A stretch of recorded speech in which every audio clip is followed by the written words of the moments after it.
Welcome back, everyone. Today's video is on the CELPIP speaking section. You'll follow along with me, a native English speaker, as I actually take the test here live on the video. So let's see if I can get a high CLB score for the speaking section. Now, in the exam, this part is not done with a human. You are recording all of your answers on the computer during exam day. Today, we'll practice it just like that. So let's get started. So today I'll be on the HZAD Education new platform. They've updated it now, so you have unlimited access. Go ahead, get logged in. Now the new platform is updated, so you do have unlimited test. What you do is click Get New Test here, and it just generates test 25, test 26. So we could keep practicing endlessly. Today, let's give a try to test 25.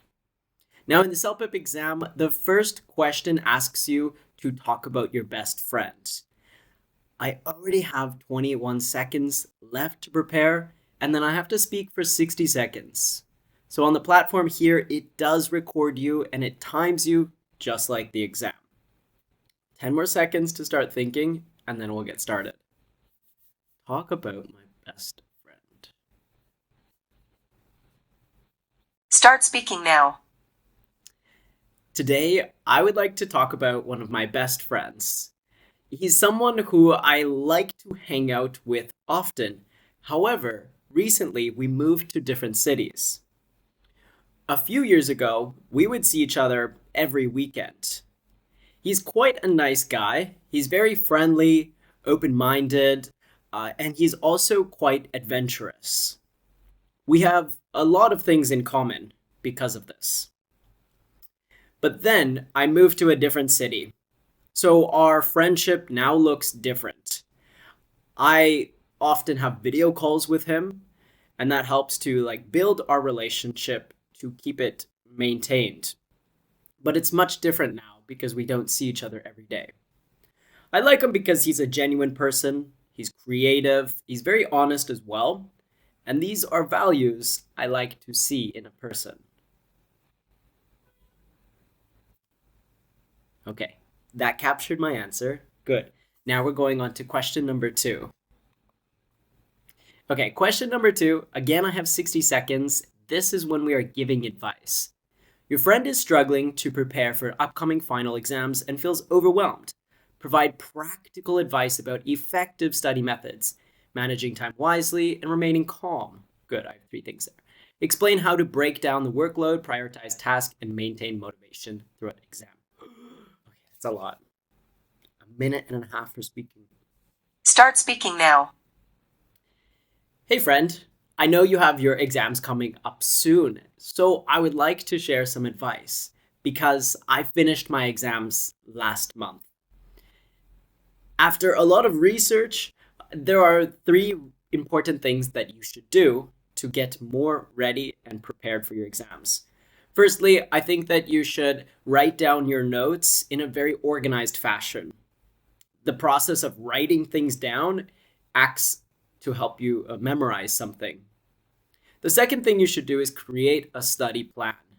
You need to manage your time accordingly. If you are working and you're a student, you have very limited free time.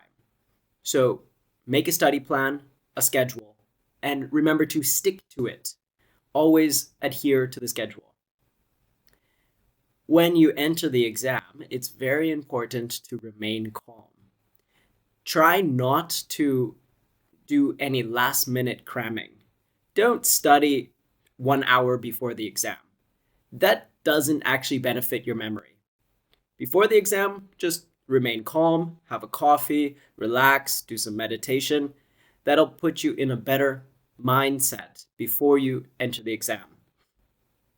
Now, remember to study for the most important exams. If you have math, study for that. There you go. Okay, I didn't finish that very well, but I had good vocabulary, I had very good sentence structures, and I mentioned all 3 of the points. All right, part number 2, personal experience. Share a time when you had to make a quick decision that significantly impacted your life. Describe a situation, what made the decision important, and the outcome. Looking back, what would you change? Quick tip, never waste time thinking about the best, most important moment of your life. Just pick one from your mind. The examiner doesn't know if it's true or not. And keep going. Start speaking now. The most important moment in my life is when I made the decision to move to Vietnam. In fact, this was more or less a decision to go traveling. And then I ended up staying in Vietnam and finding work and enjoying my life. Now, the reason that this had such a big impact on my life is because I was able to experience a different culture, different way of living, a different work-life balance. And so I really benefited from this change. Now, looking back, if would I change anything differently? Perhaps not. I guess I'm really satisfied with the decision, and it changed my life for the better. So I'm quite satisfied with this choice. Moving countries, moving your house does have a big impact on your life. For that reason, I'm satisfied. Okay, captured my answers. Good. Now, on the new HZAD platform, you'll notice that after every question, it gives you your CELPIP score for that question. This helps to identify which questions you're doing very well on and which ones you're not.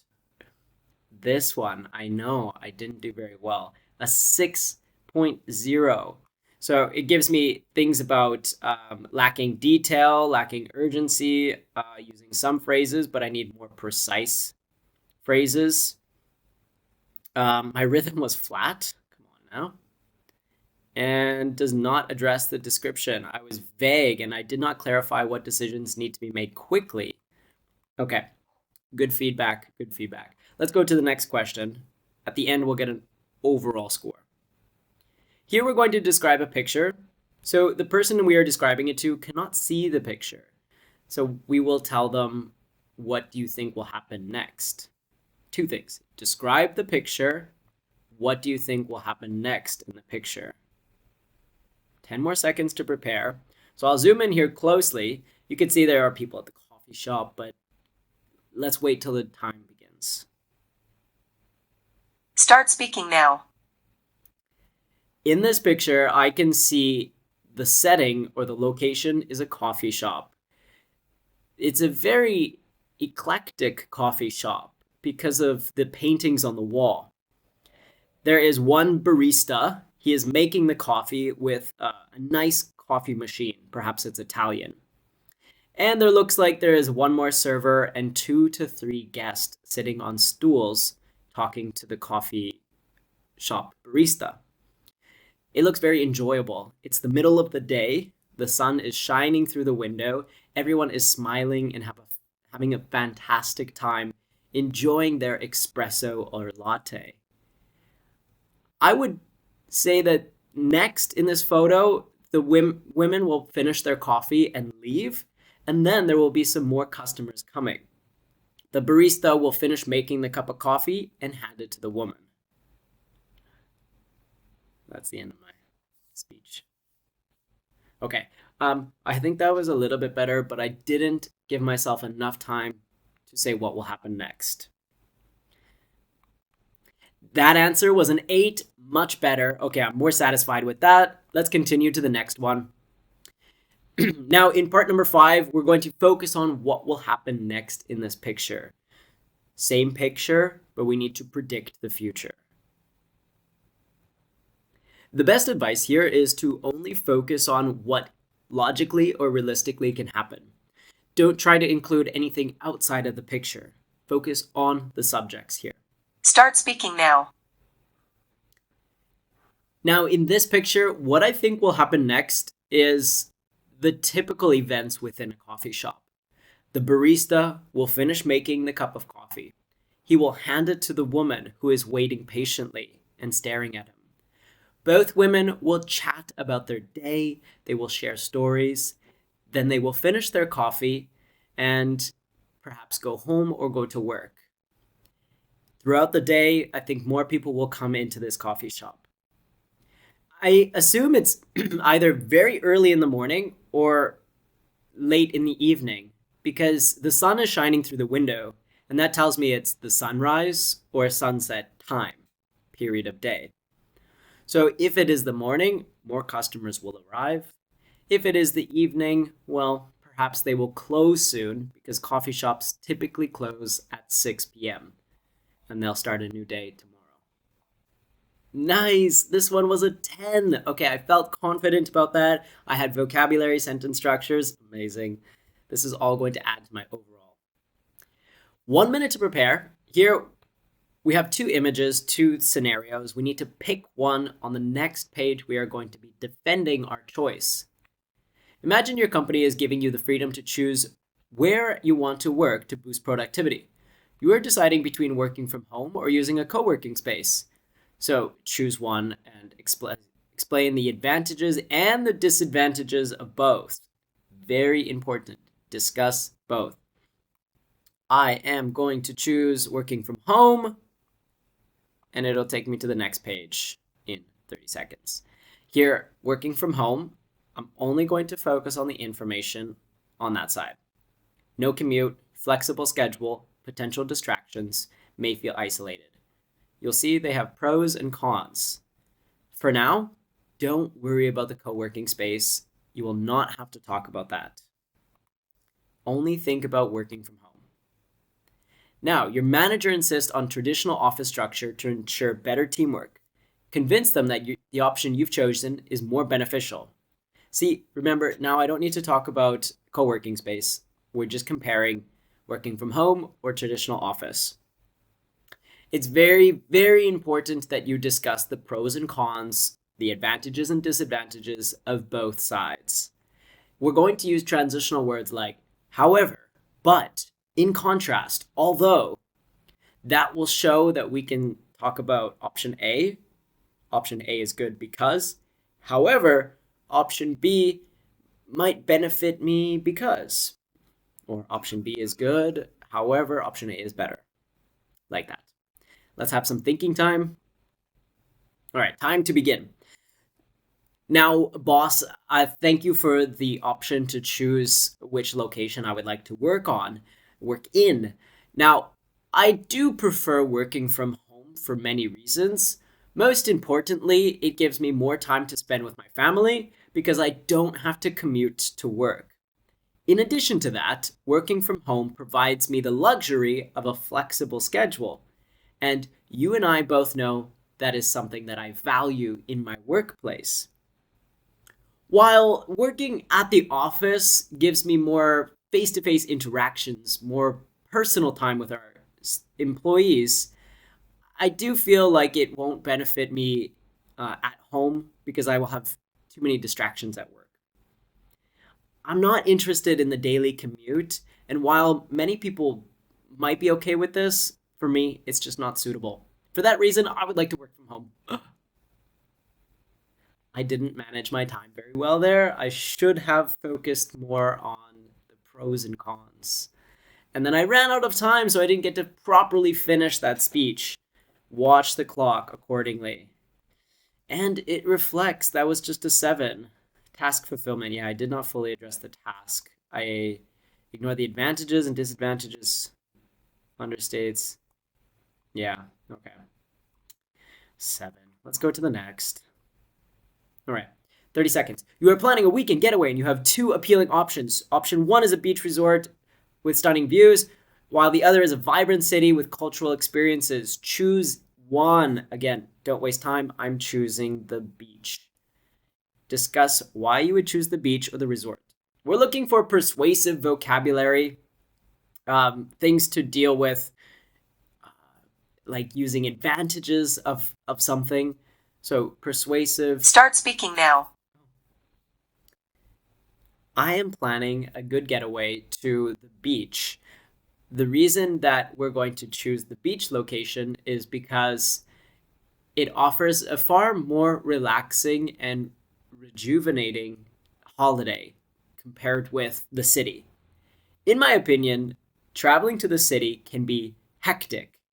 There is a lot of entertainment, which is good, but you will end up spending more money. Furthermore, I don't feel very relaxed when I come back from the city. I feel drained. For this reason, I strongly believe that traveling to the beach will be more beneficial for my mental and physical health, and it'll make use of my holiday time. I'm excited to see the stunning views, the beauty, the mountains, and the beach.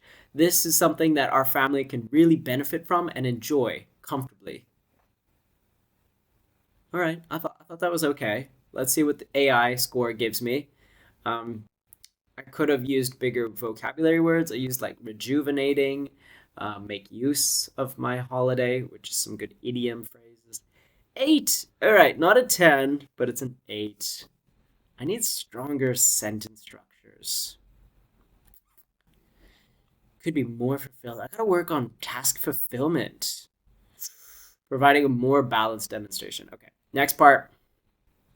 Giving advice. Your friend is considering quitting a stable, well paying job to launch a new startup. Some people believe taking this risk is essential to follow their dreams, others advise playing it safe. Which side do you agree with? What side would you give to your friend? Okay.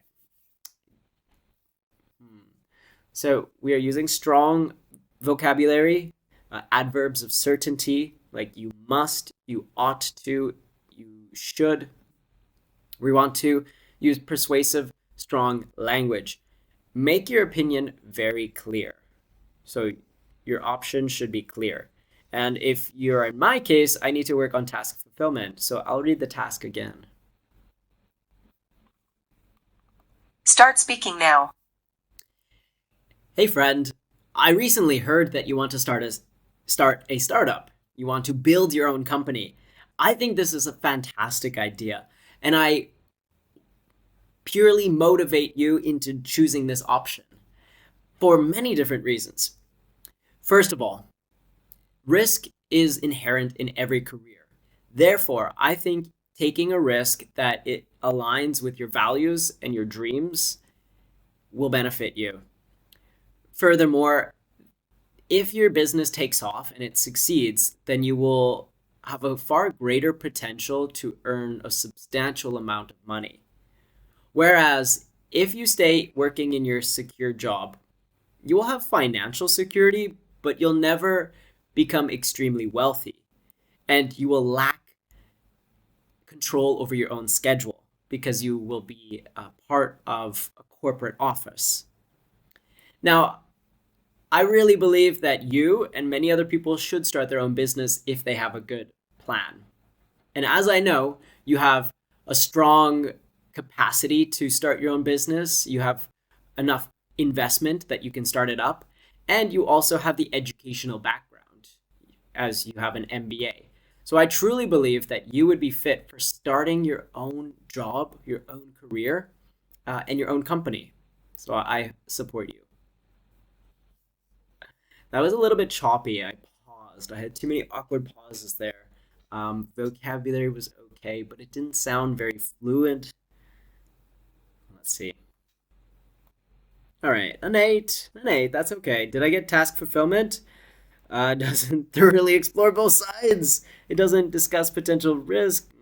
Okay, so task fulfillment again wasn't perfect. We need to get that better. Let's go. All right, task number 8. We're getting to the very last section. You are taking a leisure walk in your park when you spot a couple doing something unusual. Your child is curious about what they are up to. Explain to your child what you see, what the couple might be doing, and why, so that your child can understand their activities.